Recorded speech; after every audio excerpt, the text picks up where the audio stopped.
दोस्तों, solution with Rajesh channel पर आपका बहुत बहुत स्वागत है।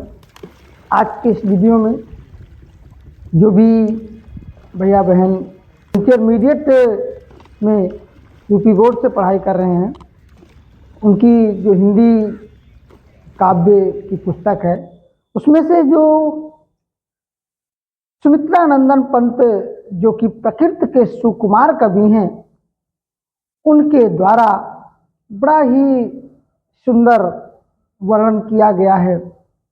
नौका विहार शीर्षक से उद्धृत ये कविता है और हम ज़्यादा इसका विस्तार से वर्णन न करते हुए थोड़ा संक्षिप्त में हम आपको जरूर बताएंगे कि चांदनी रात की प्राकृतिक सुषमा के वातावरण में गंगा में नौका विहार करते हुए जो अलौकिक आनंद की अनुभूति, सहज सौंदर्य का बोध, मनोरम कल्पनाओं का अंतस्थ सूक्ष्म संवेदन कवि को होता है, उसका चित्रात्मक अंकन इस रचना में सुमित्रानंदन पंत जी ने किया है। जल में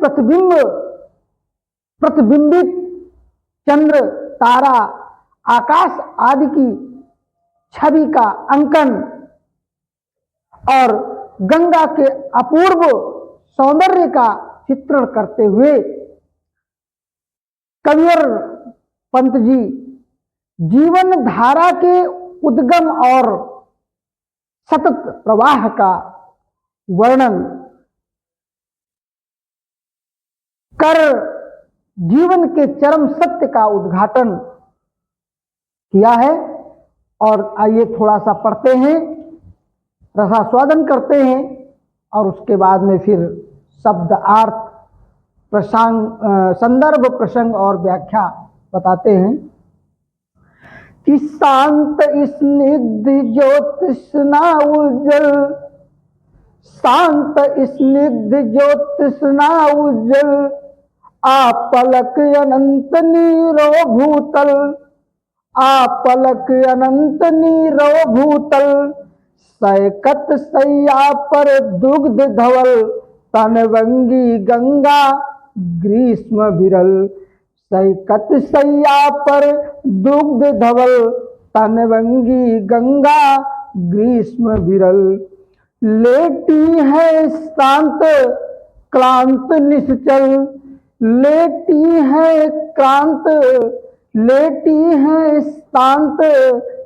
क्लांत निश्चल, तापस बाला गंगा निर्मल, लेटी है शांत क्लांत निश्चल, तापस बाला गंगा निर्मल, ससमुख से दीपित मृदु कलतल, ससमुख से दीपित मृदु करतल, लहरे उस पल कोमल कुंतल, ससमुख से दीपित मृदु कुंतल, ससमुख से दीपित मृदु करतल, लहरे उस पर कोमल कुंतल, लहरे उस पर कोमल कुंतल, गोरे अंगों पर सिहर सिहर, गोरे अंगों पर सिहर सिहर, लहराता तार मृत तरल सुंदर,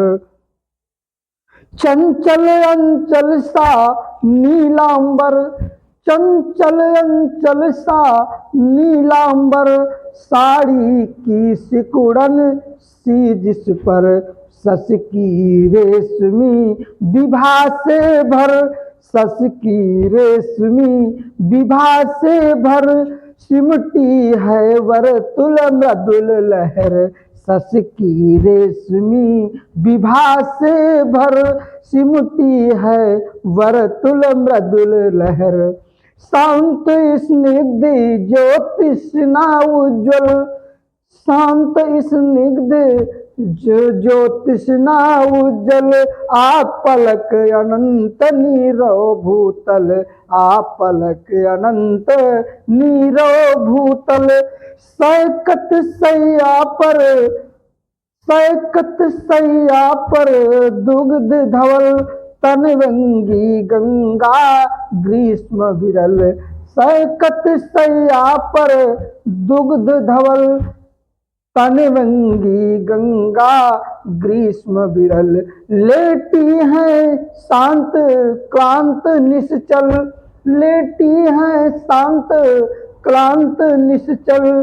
तापस बाला गंगा निर्मल, तापस बाला गंगा निर्मल, तापस बाला गंगा निर्मल।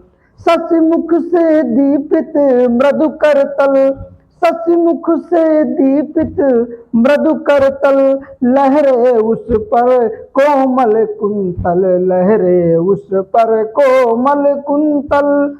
गोरे अंगों पर सिहर सिहर, गोरे अंगों पर सिहर सिहर। लहराता तार तरल सुंदर, अंचंचल अंचल सा नीलांबर, चंचल अंचल सा नीलांबर। साड़ी सी सिकुड़न सी जिस पर, साड़ी सी सिकुड़न जिस थी जिस पर। शश की रेशमी विभा से भर, सिमटी है वरतुल मृदुल लहर, सिमटी है वरतुल मृदुल लहर। प्यारे साथियों, अब इसका हम संदर्भ क्या लिखेंगे कि प्रस्तुत पद्यांश हमारी हिंदी काव्य पुस्तक में संकलित सुमित्रानंदन पंत द्वारा रचित नौका विहार तीर्थक कविता से उद्धृत है। और अब हम प्रसंग में क्या लिखेंगे कि प्रस्तुत कविता में कवि ने गंगा की कल्पना एक नायिका से की है।